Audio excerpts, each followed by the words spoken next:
Muito bem, Shalom Adonai. Nós vamos ler aqui na primeira epístola de Paulo ao jovem pastor Timóteo, aqui no capítulo de número 2 e o versículo de número 9.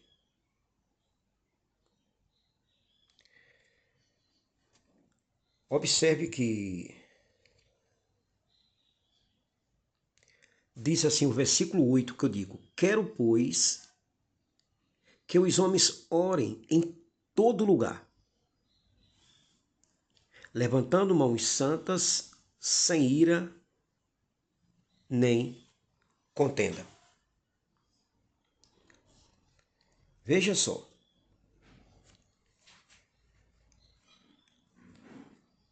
Algumas pessoas ainda não chegaram a entender sobre o que é a oração. Certo dia uma pessoa me disse: já orei tudo, não tenho mais nada para dizer. Como é que ele já orou tudo e não tem mais nada para dizer? Outros começam a orar e dar ordem a Deus. Outros começam a oração como se estivesse pregando. Tiago chegou a dizer: olha, vocês oram e vocês não recebem porque vocês pedem mal. Neste versículo aqui, doutrinando e instruindo o jovem pastor Timóteo, o apóstolo trata da atitude correta que os homens devem adotar na oração. Como os homens devem orar? Observe que aqui nesse texto, nesse versículo que eu li, há 3 impedimentos à oração. Ele fala do pecado, da ira e as contendas. Olha que coisa interessante. Como os homens devem orar? Essa expressão orar em pé e com as mãos levantadas pode variar de cultura para cultura. Pode variar de cultura, mas não era só da postura física que Paulo está aqui mencionando. Vamos observar aqui o que Paulo quer dizer com levantando mãos santas, sem ira nem contenda, ou animosidade, como ele diz, como diz em outra tradução. Quero que os homens orem em todo lugar levantando mãos santas. Ouça isso. A oração não deve se limitar a um lugar específico. Como Deus é onipresente, devemos orar em todo lugar. Quando ele fala em todo lugar, porque essas pessoas só oram se for no templo. Então, era costume do judeu levantar as mãos na hora da oração. Por quê? Porque as mãos levantadas para Deus sugerem as mãos de uma criança dependente levantadas para um pai que tem o poder de conceder o que a criança precisa e deseja. Mas a questão importante, porém, não é o gesto, mas a vida. Não é a postura do corpo, mas a atitude da alma. O gesto precisa ser acompanhado da motivação certa. Por isso que fala, levante as mãos é o gesto. Mas ele diz, mãos que elas sejam santas. Você está começando a me entender ou não? Se vamos levantar as mãos, essas mãos precisam ser mãos santas. Porque mãos, teologicamente, fala do meu serviço, do que eu faço, do que eu sou no meu dia a dia.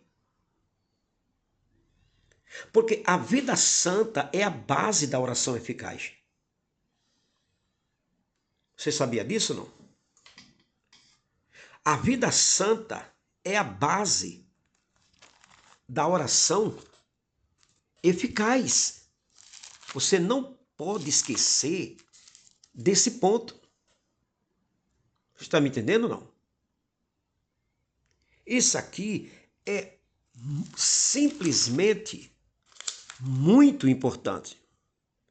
Porque quando você lê o Salmo 66, versículo 18, está escrito: se eu atender a iniquidade no meu coração, o Senhor não me ouvirá. O que é iniquidade? É a perversidade. Não é o pecado. É a perversidade, porque eu posso pecar sem perversidade. Eu posso me irritar num trânsito, mas eu não estou com perversidade. Mas a partir do momento que eu procuro agredir aquela pessoa, eu estou com perversidade.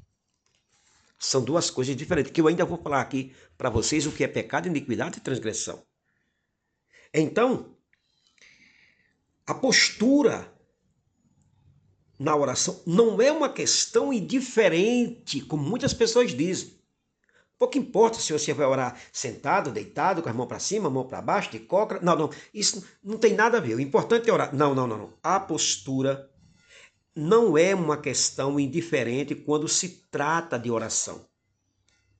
Por quê? Porque seria uma abominação adotar uma postura relaxada para estar na presença de Deus. Por outro lado, a Bíblia não sacraliza uma posição física. Encontramos nas Escrituras, por exemplo, pessoas orando em pé, com as mãos estendidas, com a cabeça reclinada, com os olhos levantados aos céus, de joelhos, prostrado com o rosto em terra, deitado numa cama.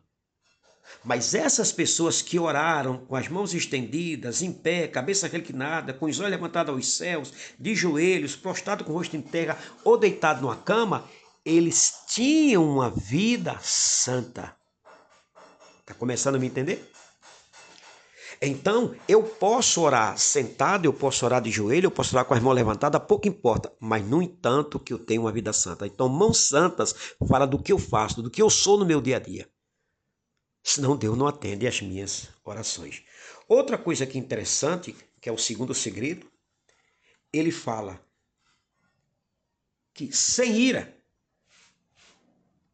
como eu devo orar? Ele fala aqui, levanta a mão santa, sem ira. O que significa sem ira? Eu tenho que ter meus sentimentos puros. Você está começando a entender agora? Para que os homens orem eficazmente, é necessário que os seus relacionamentos, que os seus sentimentos estejam em ordem. Não podemos ter comunhão vertical com Deus se os meus sentimentos não são bons.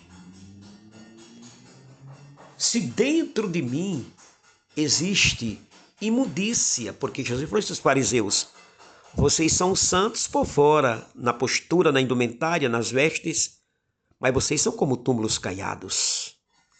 Certo dia eu estava num matadouro, eu nunca esqueço isso, e já contei isso várias vezes, e vários bois, touros robustos estavam passando para a matança, e o veterinário daquele local estava assim, ele pediu licença, se levantou, daqui a pouco ele voltou e falou para o dono do boi: você não pode matar aquele boi, porque eu acabei de ver e esse boi está com câncer. Olha que coisa tremenda. O boi era bonito por fora, mas estava com câncer. Então não adianta você orar se você está com câncer da ira, da mágoa profunda. Você está me entendendo agora ou não? De um ranço violentíssimo que vem te matando a prestações.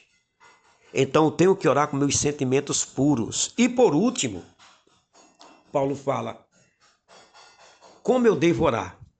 Mão santa, sem ira, ele fala: nem contendas. Abrigar um espírito de contenda, animosidade é uma disposição com a outra pessoa. É abrigar um espírito de contenda. A oração eficaz exige que o nosso coração esteja em ordem com a outra pessoa. Aquilo que Paulo fala em Atos 24, versículo 16, procuro andar com Deus, procuro ter uma boa consciência com Deus e com os homens. Não adianta você falar que está bem com Deus quando você não está bem com os homens. Não adianta você levantar as mãos aos céus, cantar e orar, e aquele irmão que está ao seu lado, você não consegue fazer aquele sacrifício de Abraão no capítulo 15 de Gênesis, que matou os animais e colocou frente com frente, porque você não consegue ficar frente com aquela pessoa.